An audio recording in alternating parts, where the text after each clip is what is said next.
Laura, is Ivy at home? She's out with her friends. She's going to study at the library.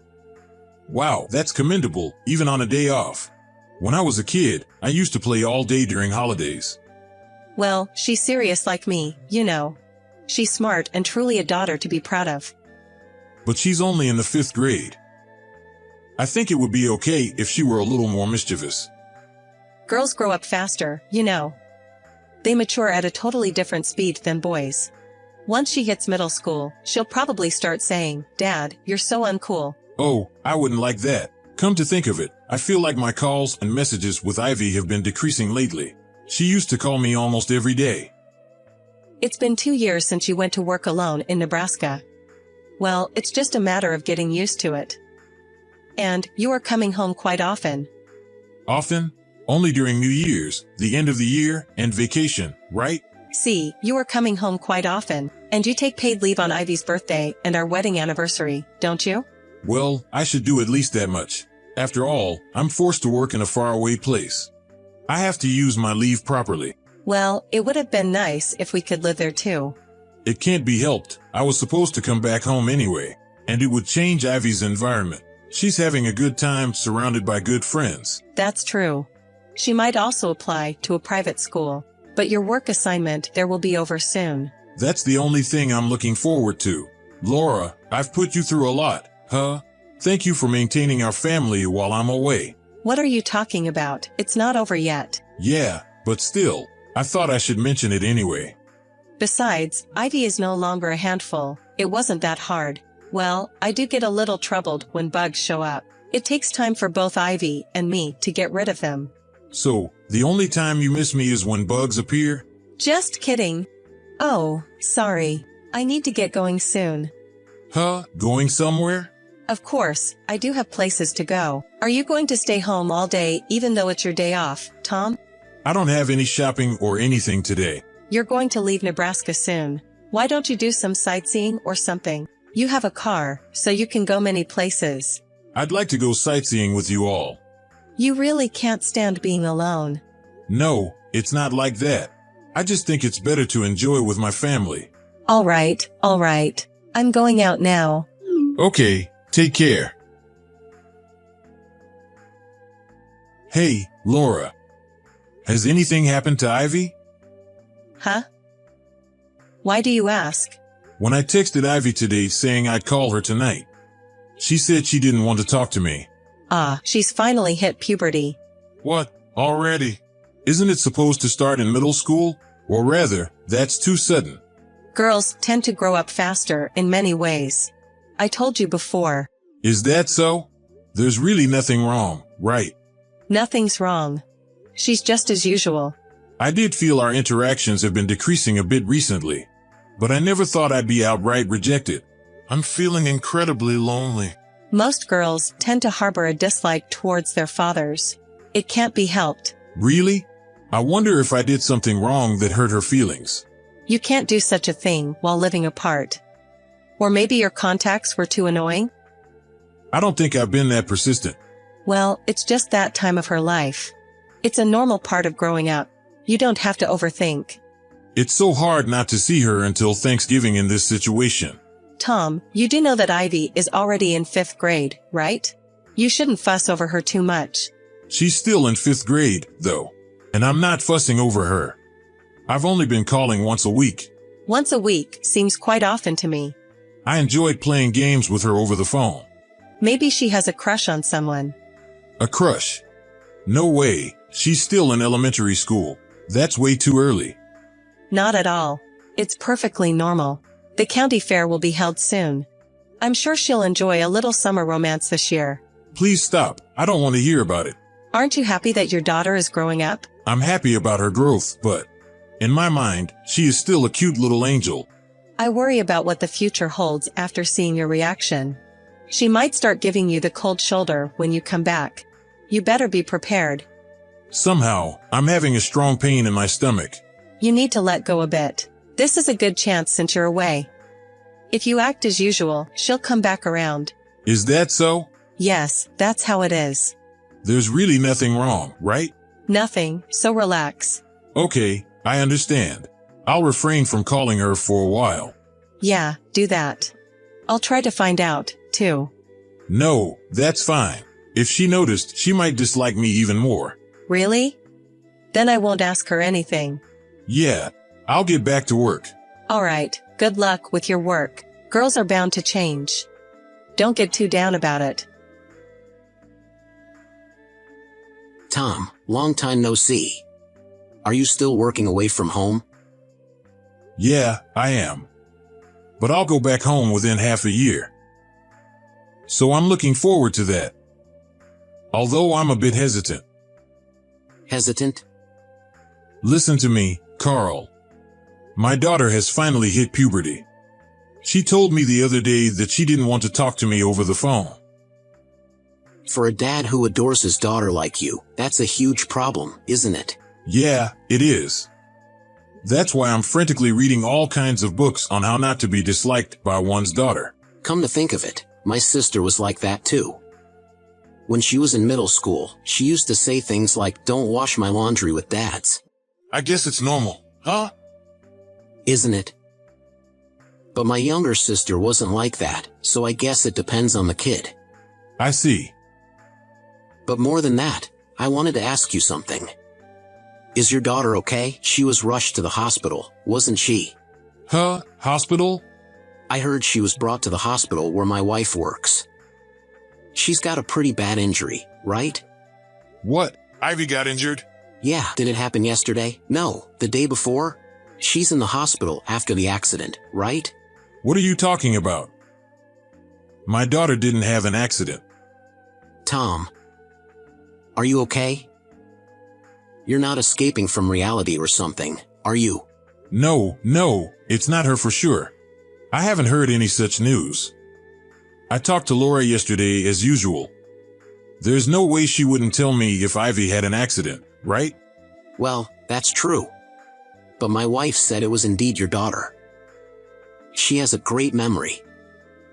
And we went camping together 3 years ago, remember? So I don't think she's mistaken. Is Ivy really in the hospital? Yeah, I think that's for sure. Then why didn't Laura tell me?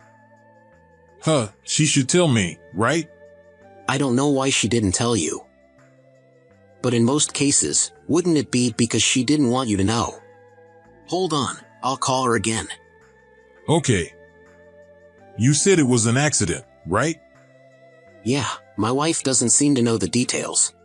But it seems she was involved in a traffic accident and was brought in late at night. Late at night? Is she okay? Is she conscious? Sorry. I didn't ask about that. I'm going back home right now. Please let me know when you find out more. Got it. If you're driving home, don't rush. It wouldn't be funny if you had an accident too. I'll do anything necessary, so let me know if there's anything else I can do. Tom, I haven't heard from you for several days. Are you okay? You're alive, right? Yes, I am. Good to hear that. You used to contact me at least once a day. I was worried when you suddenly stopped calling me. Were you down because of Ivy? Yes, that's right. You really do take things seriously when it comes to Ivy. This is the situation. It's serious. You're overreacting. Rejecting their father is like a rite of passage for girls. What I'm talking about is her accident. What? She was in an accident and was taken to the hospital in the middle of the night, right? How did you know? A friend's wife works at the hospital. You know, Carl's. We went camping together before, remember? Now that you mention it, she did say she was a nurse. So why didn't you tell me? I'm sorry. I didn't want to worry you, Tom. You were already upset about being unable to call her, right? I thought if I told you about the accident, you would rush home. So I thought I would wait and see. You kept such a serious matter from me. Ivy broke her leg, didn't she? You should have told me. Actually, she and I had a bit of an argument. and then she stormed out of the house. I was so angry at the time, I told her not to come back. So I couldn't tell you. I'm sorry. You were afraid of being blamed, so you didn't tell me, huh? I'm really sorry. Enough is enough. Let's get a divorce. What? A divorce? Because I had a fight with her and kicked her out.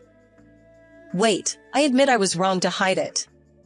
But the accident wasn't my fault, was it? No, I think it's your fault.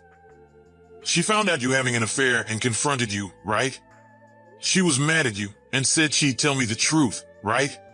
That's what led to the argument, I heard. Did you hear that from her? Yeah, I heard from Carl that she was hospitalized. I rushed straight to the hospital. Then she told me everything.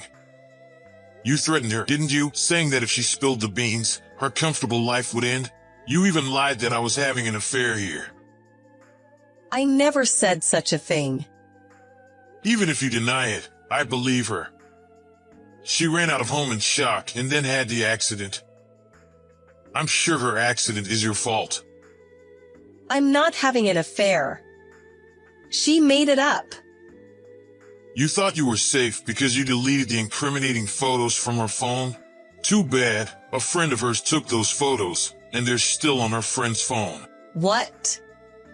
Since I got back here, I had someone look into you for a few days. You were staying at your lover's house instead of visiting Ivy in the hospital, weren't you? Your daughter is seriously injured. How dare you? It's fine, though, because I could spend time with her without you noticing it. But you are doing the most terrible thing as a person and as a parent. You know that? I can't stay married to such a woman anymore. Tom, I'm sorry. I was lonely. I thought I'd hold on a little longer until you come back. But I needed human touch once in a while. I don't care about that. I'm not interested. Please listen. I'm not making excuses, but I've only met him a few times, so it's not like I'm serious or anything. So it's okay because it was just a fling? That's not what I mean. But you're saying so. I might not have chosen to divorce if it was just the affair. But Ivy knows about it. And you're the one who drove her to the edge, right? I am sorry. I do appreciate that you took care of the household chores and looked after my daughter while I was away, but we can't live together anymore. You also lied, saying you've only met the guy a few times. I caught him and read your messages. It's been more than 6 months, hasn't it?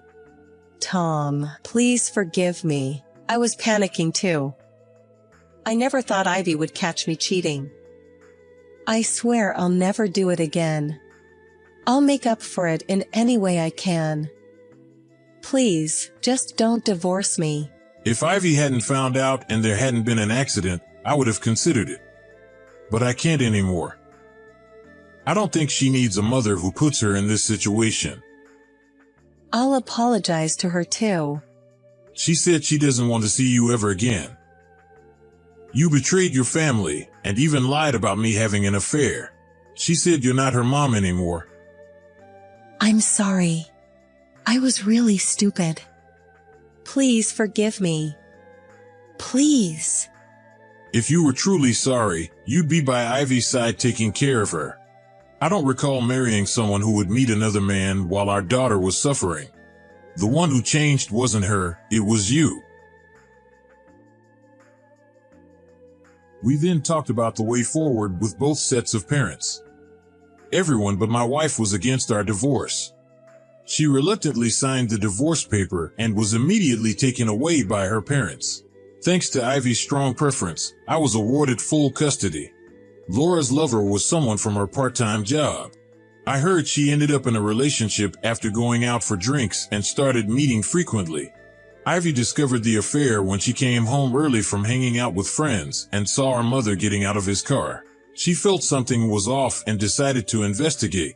It was just fun and games, like playing detective at first. So when she actually saw her mother cheating, she was too shocked to move. One of her friends took a picture for her, she explained to me through tears. When her mother told her I was cheating too, she could find no place to return to. I can never forgive my ex-wife for what she's done to Ivy. After her parents took her away, she was kicked out of their house. She occasionally contacts me saying she has no one to turn to and can't survive without any job. But I couldn't care less what happens to her, and I have no intention of helping her. What she did to us was that terrible. Unless she bothers Ivy, I have no interest in whatever sort of life she leads. Half a year has passed since then, and Ivy's injuries have healed. I immediately stopped working away from home and moved in with Ivy. With my family's and her friends' support, she is a cheerful girl again. I get home as early as possible and spend more quality time with her. While it's hard to completely erase the sadness, I'm determined to create lots of happy memories from now on to heal her wounded feelings, and to clearly show her that there is